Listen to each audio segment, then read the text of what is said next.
This is the most dramatic week in media landscape in a long, long time. Still don't know what I was waiting for. We are making the biggest changes to the business ever made. The problem with cost cutting is it's like giving blood. You know, you after a while you give so much blood you die. Advertising follows eyeballs, and eyeballs are going online. The radical moves at Fairfax are making waves in Canberra. Just imagine if you people weren't here, what they'd get away with inside. It'd be out of control. Well, no, they are getting away with a lot of rubbish inside, but they'd get away with even more. No questions on Fairfax. Oh, what do you think of Gina Reinhart?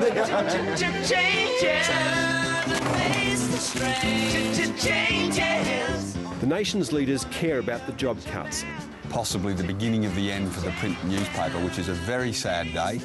But they care a lot more about the manoeuvring in the Fairfax boardroom, because that could threaten their jobs. We're also seeing Gina Reinhart circling at Fairfax. She's acquired 18.67% of Fairfax, fueling speculation she expects to be given up to 3 seats on the company's board. Ms Reinhart wants to turn it into the Mining Gazette. Well, Ms Reinhart's entitled to. I don't want to wake up in Melbourne every morning and find that my newspaper choice is between Gina Reinhart and Rupert Murdoch. It's gonna have to be a different man. Time may change me, but I can't trace time.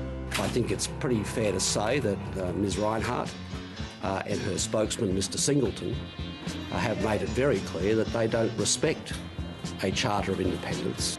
If Fairfax, for example, were seen to be a mouthpiece of Gina Reinhart and a spokes vehicle for the mining industry, that would undermine its business model dramatically. Gina has had a significant shareholding in Channel 10 for some time now. Has she been an interfering shareholder? As far as I'm aware, no. If people aren't buying newspapers, then the editorial policy should change to ensure people want to buy them. Don't tell them to blow up out of it. Will the government agree to protect in law the editorial independence of major publicly listed media outlets like Fairfax? The editorial independence of media organisations goes to the very core of the quality of our democracy. Effectively, to commit to not obstructing the journalists from doing their work. The Greens are much less green and much more old-fashioned communist. Strange fascination, fascinating. It would be a very slippery slope if Parliament started to interfere and try and direct the editorial positions of newspapers.